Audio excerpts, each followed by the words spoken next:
radyo, ibandera mo. 107.1 News FM Olongapo.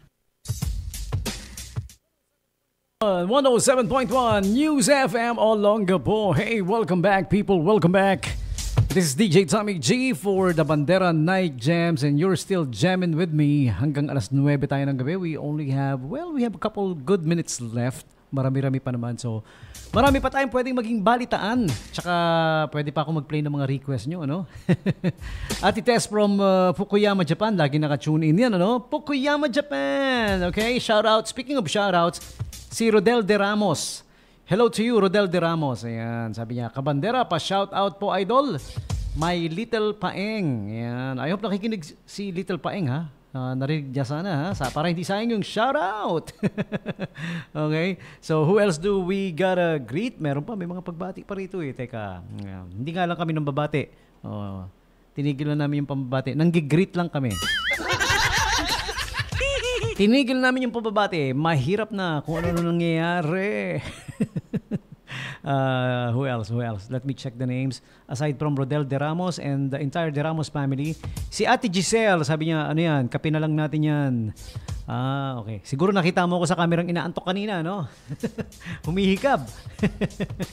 Ayan. Si Carlito Fortuno. Uy. Sabi niya, good evening and regards kay Dr. Fer and Madam Julian and family. Okay, watching from Woods Camp Resort, San Roque, Bulusan, Sorsogon. Wow, ang layo niyan. Okay. To be honest, hindi pa ako nakakarating sa Sorsogon, ha. Ano bang meron na magandang pasyalan sa Sorsogon? Kunyari, I'm gonna be going there for the first time.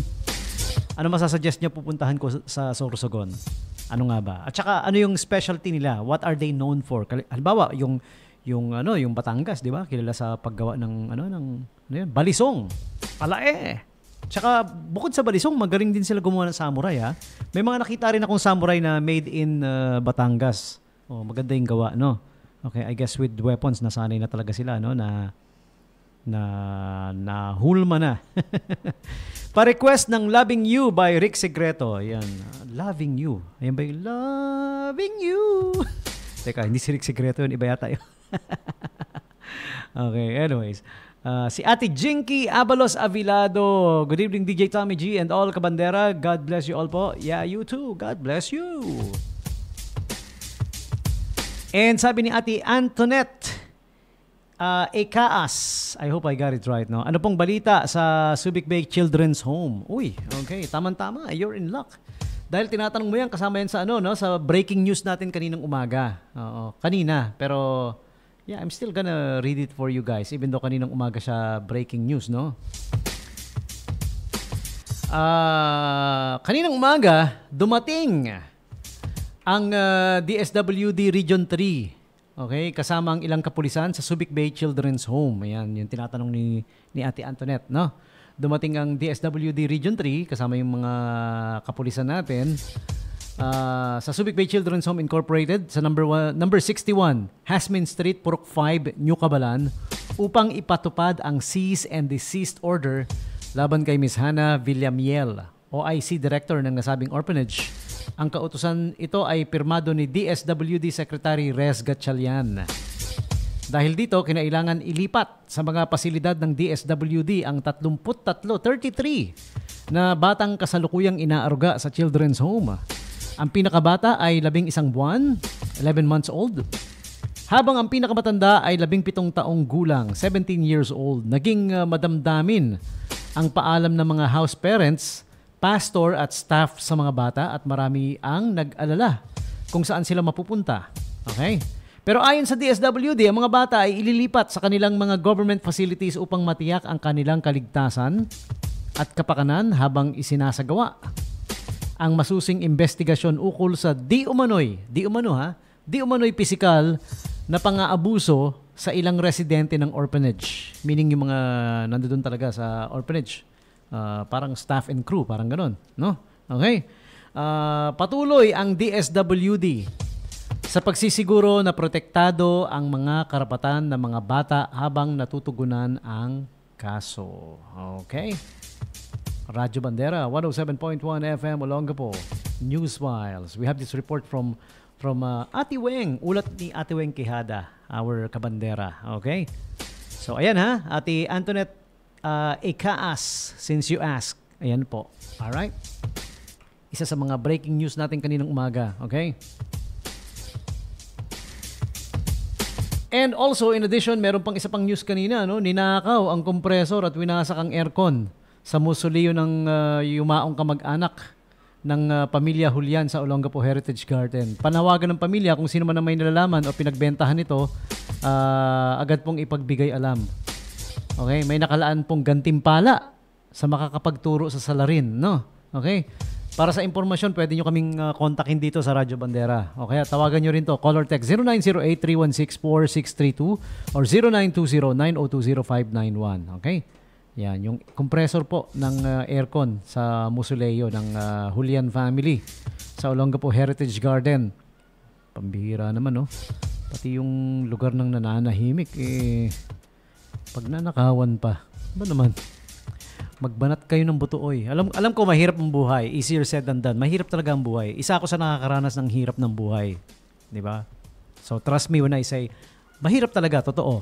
Pero it doesn't necessarily mean na magnanakaw ka, 'di ba? Gagawa ka ng masama. May way naman para kumita ng legal, 'di ba? Nararanasan ko na ng sinasabay ko na yung pag-online selling. Nagbebenta na ako ng kung ano-ano no. Di ba? So, para lang makasabay, di ba? Ganun lang.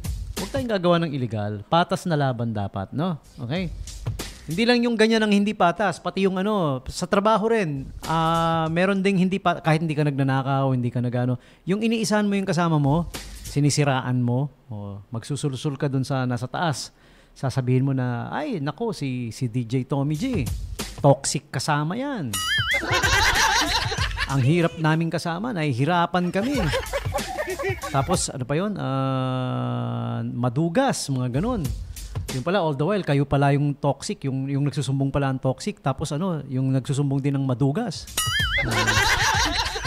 Nangungurakot, di ba? Kumukupit sa gobyerno, hindi nagre-remit. Imbis na nire-remit, hindi nire-remit, binubulsa.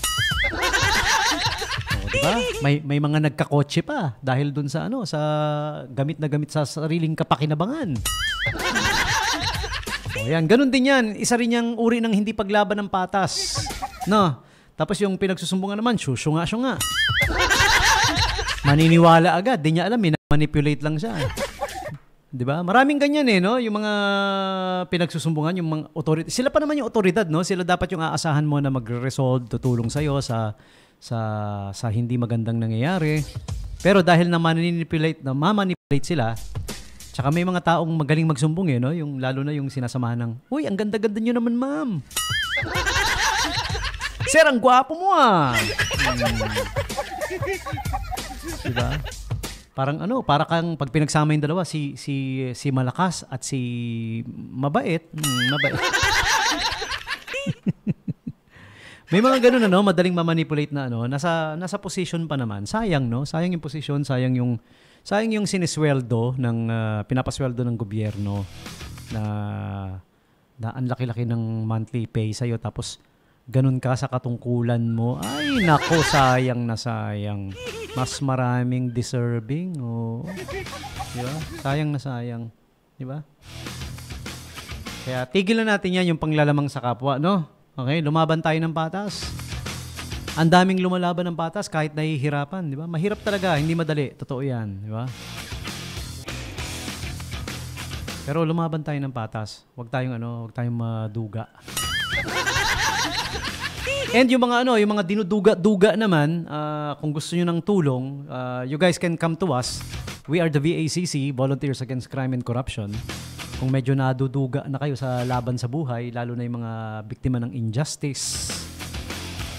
Hindi naman namin sinabing malulutas namin yung problema mo, pero siguro, at least we can do a little something about it siguro. Okay?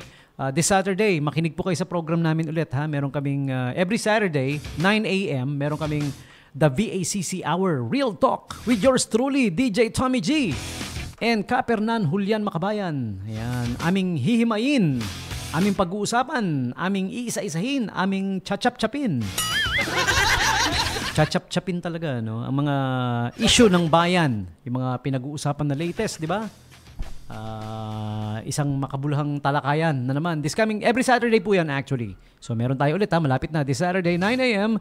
to 11 a.m. Dito lang sa 107.1 News FM Olongapo, Radyo Bandera. Alam mo, masarap ka balitaktakan to si yung partner ko dyan sa program na yan si Kaper Julian Makabayan. Parang pag nag-usap kami niyan, pag may pinag-uusapan kami, lahat alam alam na alam. Parang walking anong tawag doon? Walking Google. Ika nga ni Totoy Romantico yung mga banat niya. Google ka ba? Bakit? Nasa iyo lahat ng kailangan ko Yung mga ganon.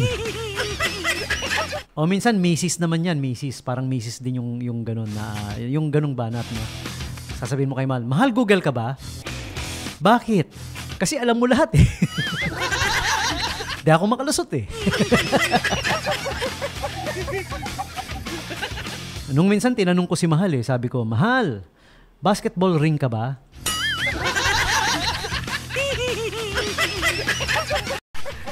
Sabi niya, bakit?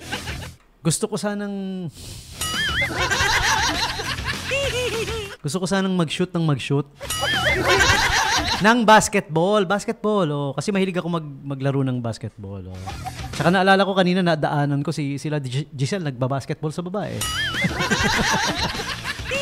Bakante yung parking kaya yun, medyo nag-shoot ng konti. Okay, so yan yung mga latest natin, Okay.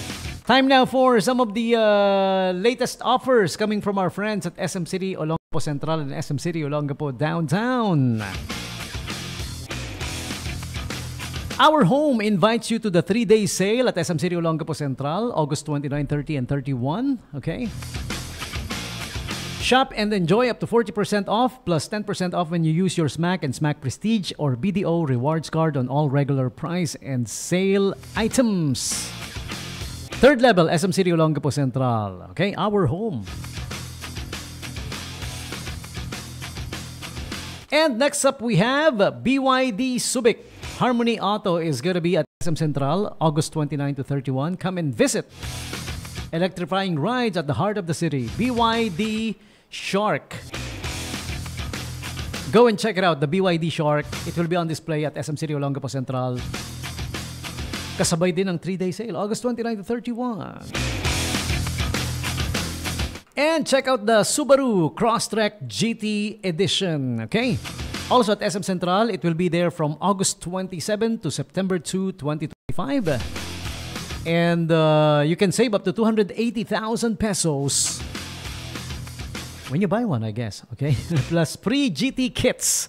The Subaru Crosstrek GT, August 27 to September 2. International Coastal Cleanup will be happening at on September 20, Saturday, 7 a.m. at Nakalaklan, Parola. Let's unite for a waste-free future at SM City Olongapo Central, organized by SM City Olongapo Central, SM Cares Organization, Foundation, that is. Also, Vibes Massage is having the parking treats. Present your same-day parking ticket and get exclusive discounts at any of our massage services. Bed massage, chair massage, foot massage, massage with hot stone. And they also offer a combination of Swedish shiatsu, reflexology, acupressure, and Pinoy hilot. Level 3, SM City Olongapo Downtown. All-day 20% discount Vibes Massage. And QQ Ramen is coming soon at SM City Olongapo Downtown, so watch out for it. Starts at 99 pesos, the delicious, authentic Japanese QQ Ramen. Pay your government bills every day. Proceed to the second floor near stationary bills payment counter. Government bills like Pag-ibig, PhilHealth, LTO, SSS, Philippine Statistics Authority, NBI, and a whole lot more at SM City Olongapo Downtown. Government employee treats is only up until August 30. Malapit na. Hanggang Saturday na lang, ha? So you better hurry. It's at SM City Olongapo Downtown. Present your government IDs, of course, to enjoy your treats. And the Ace Hardware is also going to be having their 3-day sale, of course. August 29 to 31, up to 50% off on selected items. 10% off for every 3,000 minimum spend. And 10% off for BDO credit cards. Ace Hardware, 40 super years. The one at SM Central, of course, dahil dun yung 3-day sale sa SM Central. And SM Store Olongapo Central presents Shop and Dine. Shop with the minimum 2,000 single receipt spend at SM Store. Get free garlic chicken or buttered chicken at Classic Sabri only until September 15.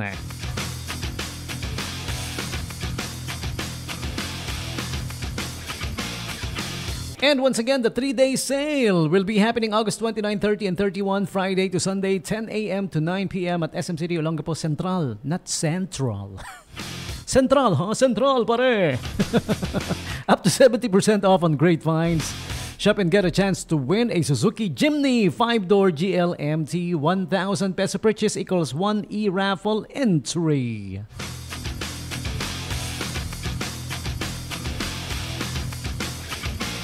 And still ongoing is the women's bag. Buy one, get one, August 1 to 31. Also the luggage sale up to 50% off, August 1 to 31. At SM Store, of course, your everyday store. Tech Fair 2025, last day na sa August 31. Okay? This is for the whole month of August only, okay? Part of the 40 Super Years celebration. And Towns of the Month, San Narciso and San Felipe, hanggang August 31 na lang din. We will be announcing 2 new towns, of course, for September. So you better enjoy yung mga taga San Narciso and San Felipe. Sa SM Central lang yan, ha? Present your ID, of course. And Company of the Month, August 31. Ends August 31 din. Koryo Subic. Present your Koryo Subic ID and get exclusive deals and discounts at SM Downtown.